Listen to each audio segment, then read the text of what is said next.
दुनिया में लगभग 12 मुख्य धर्म हैं और सभी में ईश्वर के स्वरूप के लिए समान बातें कही गई हैं। तभी ईश्वर को सर्वज्ञ भी कहा जाता है। महाभारत युद्ध के दौरान आत्मा के धर्म अर्थात आध्यात्म के बारे में दिया गया अनमोल ज्ञान गीता कहलाया, जिसे बाद में लिपिबद्ध कर श्रीमद् भगवत पुराण के रूप में प्रस्तुत किया गया। श्रीमद् भगवत पुराण में वर्णित प्राचीन ज्ञान के अनुसार निराकार शिव परमात्मा ने गीता का दिव्य ज्ञान सबसे पहले ब्रह्मा जी को सुनाया था। इस दिव्य ज्ञान के आधार पर ही ब्रह्मा जी के द्वारा सृष्टि की रचना एवं युगों का निर्माण हुआ था, जिन्हें ब्रह्मा का दिन एवं ब्रह्मा की रात के आधार पर बांटा गया। सतयुग और त्रेता युग ब्रह्मा के दिन कहे जाते हैं और द्वापर और कलयुग ब्रह्मा की रातें कही जाती हैं। इसी ज्ञान के आधार पर आदि सनातन देवी देवता धर्म की स्थापना हुई थी। अच्छी बात यह है कि उपरोक्त सभी धर्म एवं दुनिया में लगभग मुख्य 12 धर्म हैं और इन सभी में परमात्मा का स्वरूप निराकार, ज्योति स्वरूप, गॉड इज लाइट कहकर ही बताया गया है। भारत में भी निराकार परमात्मा के रूप में 12 ज्योतिर्लिंग अर्थात शिव के रूप में पूजा जाता है। उन्हें ब्रह्मा, विष्णु, शंकर का ईश्वर होने से त्र्यंबकेश्वर कहकर भी याद किया जाता है। यहाँ ये सब बातें शेयर करने के पीछे भाव यही है कि किन्हीं भी नबी अथवा धर्म प्रवर्तक और संदेशवाहकों में से किसी ने भी स्वयं को ईश्वर नहीं बताया। यहाँ तक कि श्रीमद् भगवत गीता में भी श्री कृष्ण जी के माध्यम से भी यही कहा गया कि परमात्मा कभी जन्म नहीं लेता, वो जन्म और मृत्यु से परे यानी कि बियॉन्ड है, निराकार है, अशरीरी है।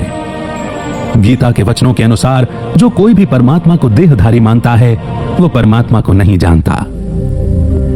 अर्जुन को भी उसके सत्य स्वरूप यानी आत्म भाव में टिककर प्रकाश स्वरूप परमात्मा का ध्यान करने का स्पष्ट निर्देश यानी कि क्लियर डायरेक्शन दिया गया है। फिर प्रश्न उठता है कि जब परमात्मा का स्वरूप एक है, उनके एट्रीब्यूट्स भी सेम हैं, तो फिर इतने सारे धर्म कैसे बन गए और सभी एक होकर क्यों नहीं रहते? इसका जवाब है ठीक तरह से अपने धार्मिक ग्रंथों को न समझना। जी हाँ, ये छोटा मुंह बड़ी बात लग सकती है, पर यही सच है। हम सभी परमात्मा को उतना ही जानते हैं जितना हम खुद को। हम देवात्माओं यानी देवी देवताओं को पहचानते हैं, धर्मात्माओं को पहचानते हैं, संत आत्माओं को पहचानते हैं, महान आत्माओं और मनुष्य आत्माओं को पहचानते हैं, पर उस एक परमात्मा को नहीं पहचान पाए हैं। शायद इसीलिए हम धर्म के नाम पर अब तक एक दूसरे से लड़ते आए हैं। पर सत्य ज्ञान कभी भी बांटेगा नहीं, वह सभी को एक करेगा, यूनाइट करेगा, और इसे ही आध्यात्म कहा जाता है। इसमें कोई दो राय नहीं कि परमात्मा का संदेश है कि धर्म की रक्षा करने से ही आपकी रक्षा होती है, पर यह बात भी तो समझने की है कि परमात्मा तो आत्मा के धर्म यानी आध्यात्म की रक्षा करने को कहते हैं, और हर आत्मा का धर्म है शांति और पवित्रता। शरीर का धर्म तो मौत के साथ ही छूट जाता है, पर शांति और पवित्रता तो शरीर छूटने के बाद भी आत्मा को चाहिए ही होती हैं। और किसी भी धर्म में जन्मी आत्मा क्यों न हो, सभी को शांति और सुकून की तलाश होती है। बहरहाल हम सभी जानते हैं कि श्रीमद् भगवत गीता पर अनेक विद्वानों ने अपनी तरह से टीका टिप्पणी की है, अपने अपने वर्जन्स भी निकाले हैं। हमारा यहाँ ऐसा कोई इरादा नहीं है। हम सभी ये भी जानते हैं कि इतिहास के पिछले दौर में भारतीय पुस्तकों, धर्म ग्रंथों को कई बार नष्ट भी किया गया है। ऐसे में संपूर्ण सत्य का सामने आ पाना भी संभव नहीं है, पर जितना भी सत्य हम इनमें से पाते हैं, हम उसके लिए इस सर्वशास्त्रमयी शिरोमणि कहलाने वाली गीता को और इसके स्वरूप को सुरक्षित रखने वालों को दिल से शुक्रिया अदा करते हैं। हमारा उद्देश्य गिगलर्स को बेस्ट आइडियाज और बेस्ट नॉलेज अवेलेबल कराना है। कहा जाता है संस्कृत भाषा के जनक आदि गुरु शंकराचार्य जी हैं, जिनका जन्म 17वीं शताब्दी का बताया जाता है। अतः हम समझते हैं कि अवश्य ही गीता का ज्ञान देवनागरी में बोला गया होगा, जिसे उस समय के लोग बोला और समझा करते थे। हमने भी इसी उद्देश्य से गीता के इस अनमोल ज्ञान को भाषा में बांधने का प्रयास नहीं किया है। हमने एक सरल भाषा शैली का चुनाव किया, जिससे सभी हिंदी स्पीकिंग बेल्ट के गिगलर्स इसे आसानी से समझ सकें। हाँ, एक बात और, अगर हम सच में चाहते हैं कि गीता का ज्ञान हमें समझ में आए, तो हमें खुद को अर्जुन यानी ज्ञान का अर्जन करने वाली आत्मा समझकर इन चैप्टर्स को सुनना चाहिए। कुरुक्षेत्र यानी कर्म क्षेत्र, धर्म युद्ध हमारे अपने अंदर की अच्छाई और बुराई का युद्ध, योग यानी आत्मा की परमात्मा से मिलने की विधि। आपके लिए जो श्रीमद् भगवत गीता का वर्जन हम प्रस्तुत करने जा रहे हैं, वह व्यास ऋषि द्वारा रचित है। इसीलिए हो सकता है कि हमने जो बातें सुनी और पढ़ी हो, उन्हीं बातों को इस वर्जन में अलग रूप से प्रस्तुत किया गया हो। इसीलिए हम समझते हैं कि यहाँ विवाद का कोई विषय नहीं होगा। इस आशा के साथ कि आप ब्रॉडर माइंडसेट के साथ श्रीमद् भगवद गीता के इन अध्यायों को सुनेंगे, आइए शुरू करते हैं श्रीमद् भगवद गीता, जिसे गीगल यानी कि ग्रेट आइडियाज ग्रेट लाइफ के द्वारा समराइज किया गया है।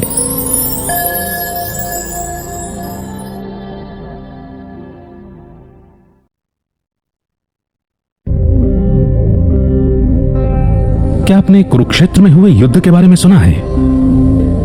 कहते हैं धर्म स्थापना के लिए लड़े गए उस युद्ध में इतने लोगों की जान गई थी कि वहां की मिट्टी रक्त से लाल हो गई थी। क्या आप जानते हैं कि युद्ध से होने वाले विनाश के बारे में सोचकर जब राजकुमार अर्जुन को दुख और मोह ने घेर लिया था, तब श्री कृष्ण ने उनसे क्या कहा था? आखिर क्यों लड़ा गया था वो युद्ध? क्या उद्देश्य था उसका? भगवद गीता का मतलब है भगवान द्वारा गाया हुआ गीत। इस पवित्र ग्रंथ की गहराई को समझना इतना आसान नहीं है।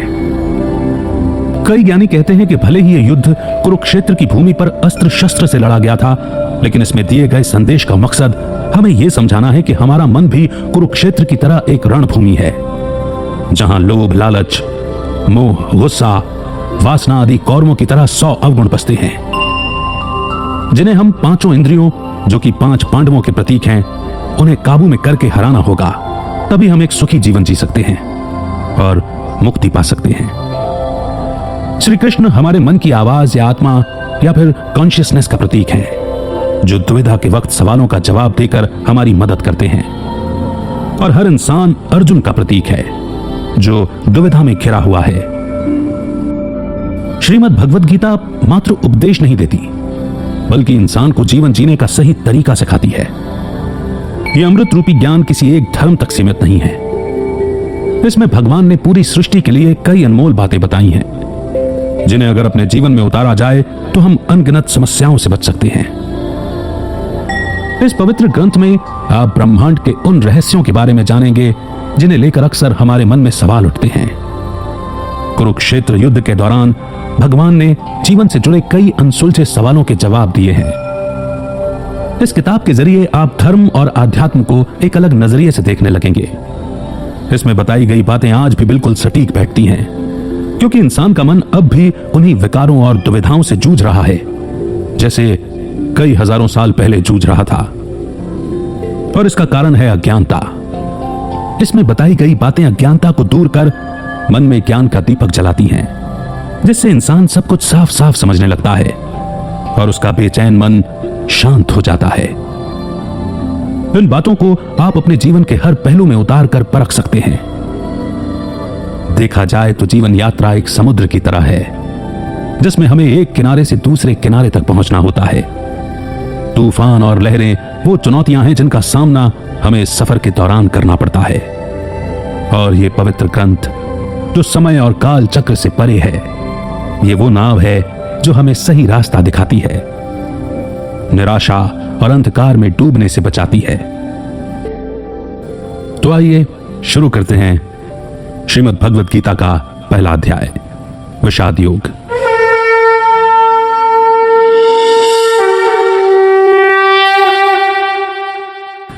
अर्जुन द्वारा कुरुक्षेत्र के मैदान में सेनाओं का निरीक्षण करना। कुरुक्षेत्र के मैदान में दोनों ओर सेनाएं तैयार खड़ी थीं।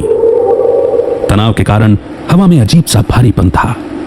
एक ओर थे 5 पांडव भाई, जिनकी सेना में कई शूरवीर शामिल थे। दूसरी ओर थे 100 कौरव भाई, जिनकी सेना कई महारथियों से सजी थी।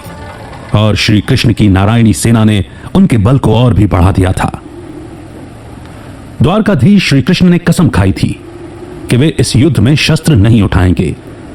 इसीलिए उन्होंने अर्जुन और दुर्योधन को उनमें और उनकी नारायणी सेना में से एक का चुनाव करने के लिए कहा। अर्जुन ने श्री कृष्ण को चुना, क्योंकि अर्जुन उनका परम सखा यानी कि मित्र था। इसीलिए उनका मार्गदर्शन करने के लिए श्री कृष्ण उनके सारथी बने।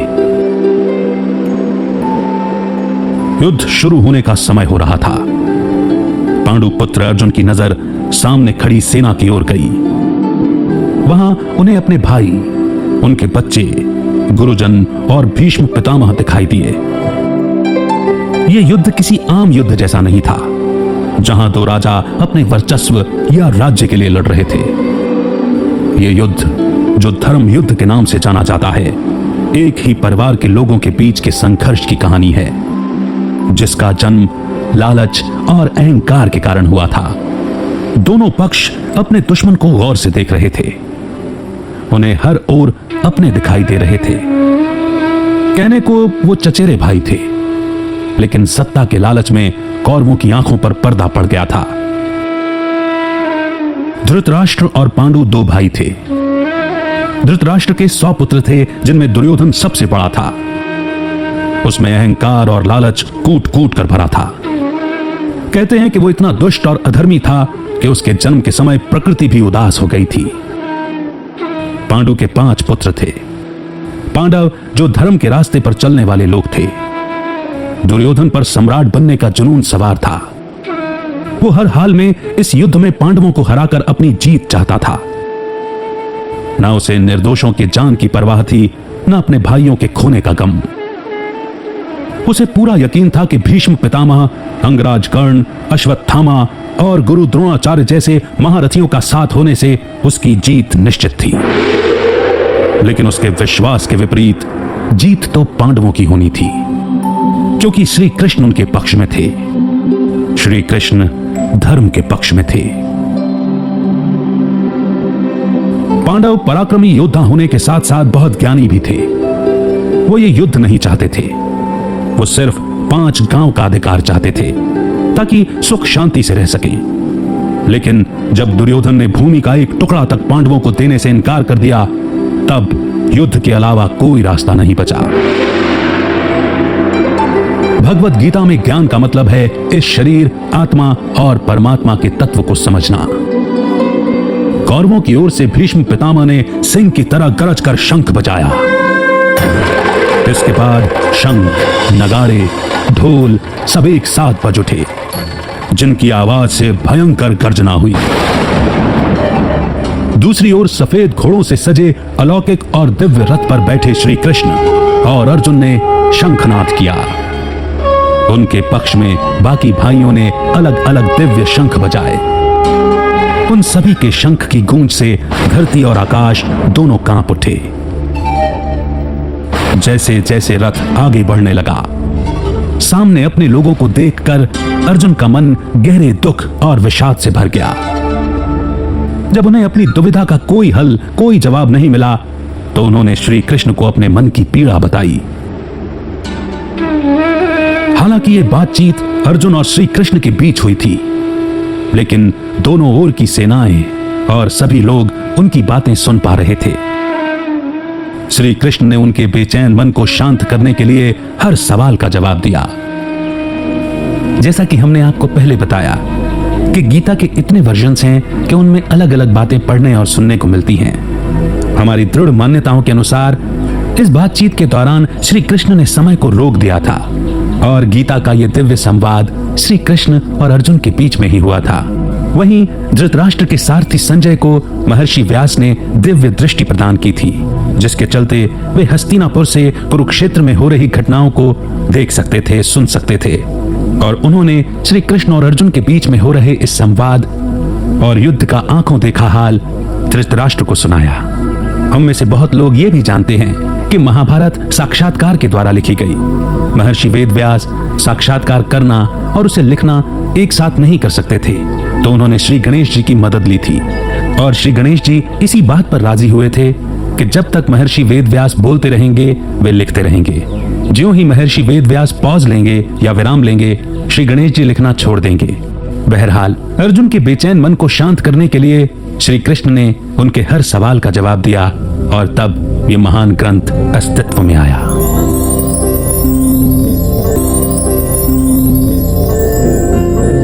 अर्जुन ने कहा, हे केशव, मेरे रथ को दोनों सेनाओं के बीच में खड़ा कीजिए। युद्ध क्षेत्र में डटे युद्ध की इच्छा रखने वाले इन योद्धाओं को मैं ठीक से देखना चाहता हूं कि मुझे किन किन के साथ इस महासंग्राम में युद्ध करना होगा। इस श्लोक में यह बताया गया है कि अर्जुन अपनों को देखकर कमजोर पड़ रहे थे। उनका मन बेचैन हो रहा था और युद्ध शुरू करने से पहले वो देखना चाहते थे कि दुश्मन के रूप में उन्हें किन किन योद्धाओं का सामना करना होगा। एक सच्चा ज्ञानी और दयालु इंसान कभी किसी को तकलीफ और दुख नहीं पहुंचा सकता। अर्जुन एक महान योद्धा होने के साथ साथ बहुत ज्ञानी भी थे। वो भगवान के सच्चे भक्त और बहुत दयालु थे। उनमें अपने भाई और परिवार से युद्ध करने की कोई इच्छा नहीं थी। वो किसी की हत्या करने में विश्वास नहीं करते थे। इसीलिए युद्ध के परिणाम को सोचकर उनका मन दुख से भरा हुआ था।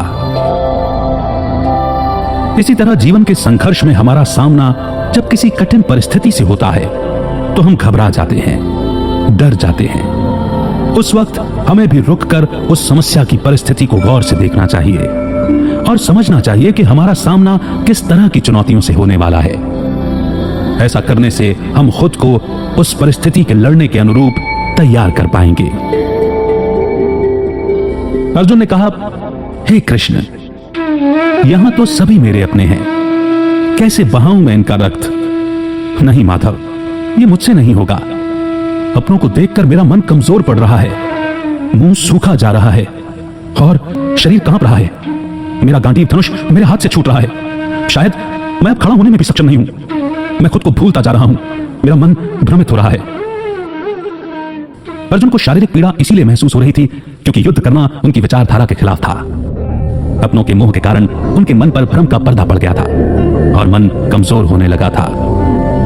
उन्हें इतने गहरे दुख का अनुभव हुआ कि उनके आंसू छलक पड़े। अच्छे और बुरे विचारों की जंग में जिन लोगों के मन में अच्छे विचार ज्यादा बसते हैं, उन लोगों को दौलत, सत्ता, सिंहासन का मोह नहीं होता। इन चीजों की बजाय वो हर इंसान के जीवन को कीमती समझते हैं। यहां उनके शारीरिक लक्षण उनकी कमजोरी को नहीं, बल्कि उनके दिल की कोमलता और दया को दिखाते हैं। जीवन में भी यही होता है। जब हमारे मन के विपरीत कुछ होता है तो उसे स्वीकार करना बहुत मुश्किल लगने लगता है। जब इंसान दुख और निराशा से घिर जाता है तो उसके मन में कई सवाल उठने लगते हैं। सामने की रुकावटों को देखकर उसका मन कमजोर पड़ने लगता है। निराशाजनक और संकट से भरी स्थिति का सामना करते वक्त हम घबराकर हार मान लेते हैं। अज्ञानता के कारण हमारी बुद्धि भ्रमित हो जाती है। हे केशव, मैं युद्ध के बहुत बुरे परिणाम देख रहा हूं। युद्ध में अपनों को मारकर हमारा कल्याण कैसे हो सकता है? मैं इस तरह ना तो जीत पाना चाहता हूं और ना ही राज्य, ना ही संसार के सुख। अगर मुझे तीनों लोग भी दे दिए जाएं, तब भी मैं किसी को मारना नहीं चाहूंगा। तो फिर स्वर्ग के सामने धरती पर इस छोटे से राज्य की कीमत ही क्या है? अर्जुन के मन में रह रहकर यह ख्याल आ रहा था कि इस युद्ध से मैं क्या पाऊंगा और क्या खो दूंगा।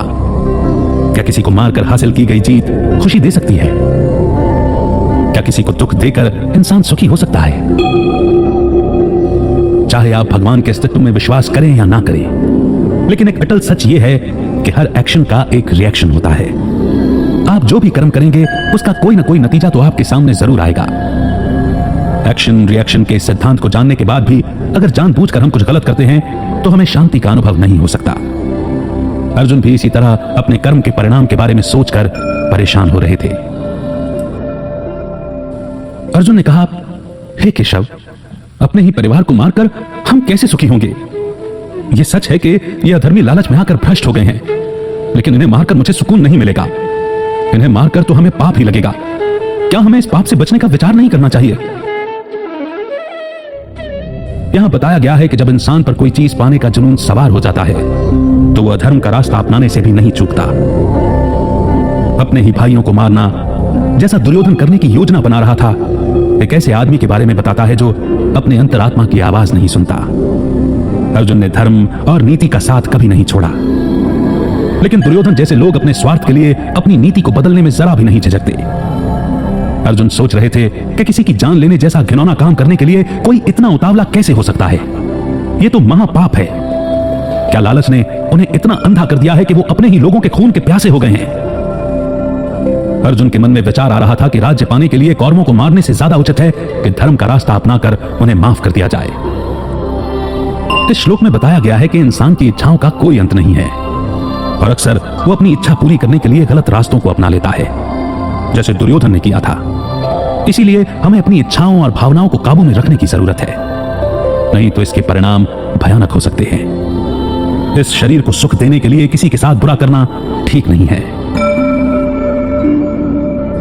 हे माधव, कुल के नाश से धर्म नष्ट होगा, जिससे पाप बढ़ेगा और आने वाली पीढ़ी भी बर्बाद हो जाएगी।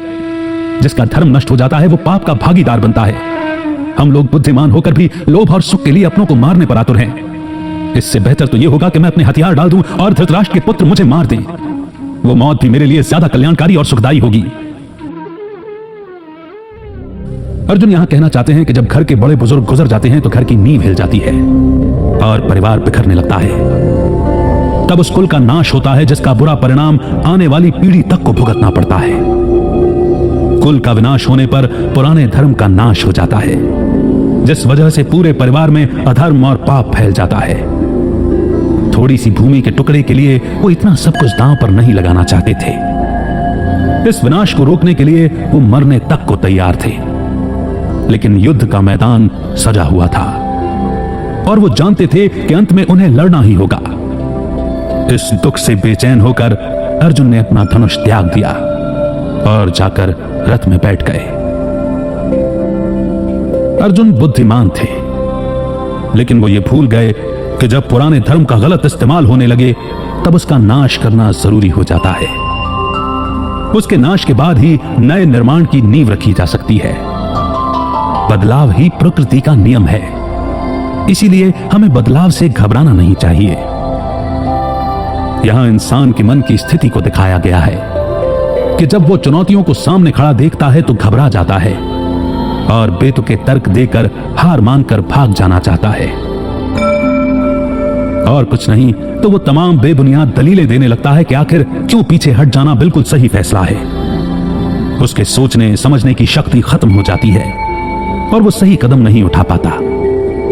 ऐसे में जरूरी है अपने बेचैन मन को शांत करना, अपना मनोबल बढ़ाना और अपने कर्म से भागने की बजाय उसका डटकर सामना करना।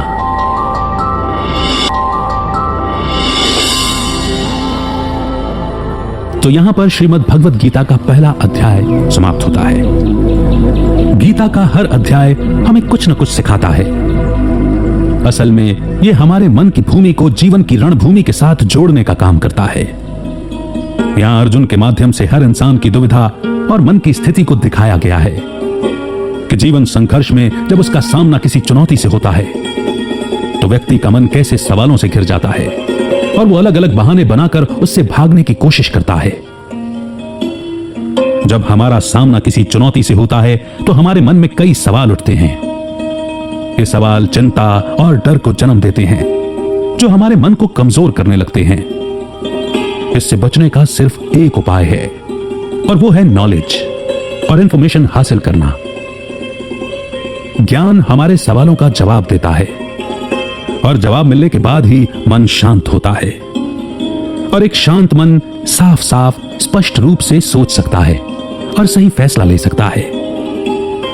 जीवन का युद्ध तभी जीता जा सकता है जब हमारे अंदर ज्ञान हो।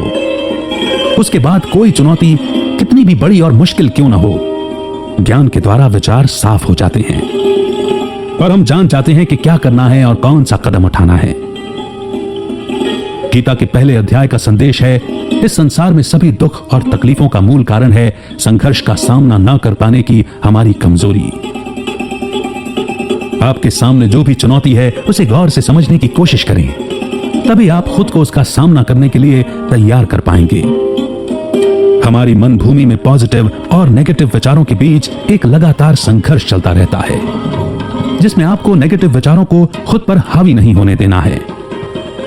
जब भी जीवन की समस्याओं को देखकर आपका मन कमजोर पड़ने लगे, खुद का मनोबल बढ़ाएं और मुश्किलों का डटकर सामना करें। बहाने बनाकर उससे भागने की कोशिश न करें, बल्कि पूरी शिद्दत के साथ अपना कर्म करें।